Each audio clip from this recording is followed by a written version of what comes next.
70,000। 5,05,000 দাম আমরা কিনলাম। আর কত চাইছিল দাম চাইছিল 7,50,000। ঈদুল আজহাতে বগুড়ার টপ গরুটা এটা হবে। আমার পরিশ্রমের মূল্য ছাড়া আমি শুধু ওর খরচাটুকুই চাইছি, খরচা আমার অনেক হয়েছে কিন্তু আমি সেটাও পাচ্ছি না। জিনিস চাইলেও 3,20,000, এত টাকা তো আমার বাজেট নাই। দাম চাও আমার 7 লক্ষ টাকা, দাম হয়েছে আপনি 3,50,000 পর্যন্ত দাম উঠেছে।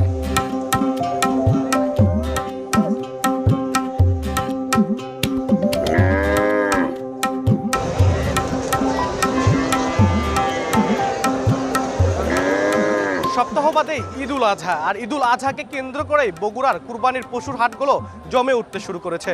আর পশুর হাটে আসার পরেই সবার প্রথমে যে ডাকটি শোনা যায়, ভাই দামটি কত, সেই দামটি কত নিয়েই সময় টেলিভিশনের বিশেষ আয়োজনে আজকে আপনাদের সঙ্গে আছি বগুড়ার বনানীর সুলতানগঞ্জ হাট থেকে। এই যে বেলজিয়াম থেকে আসা এই গরুটির আসলে দাম কত? দাম চাও আমার 7 লক্ষ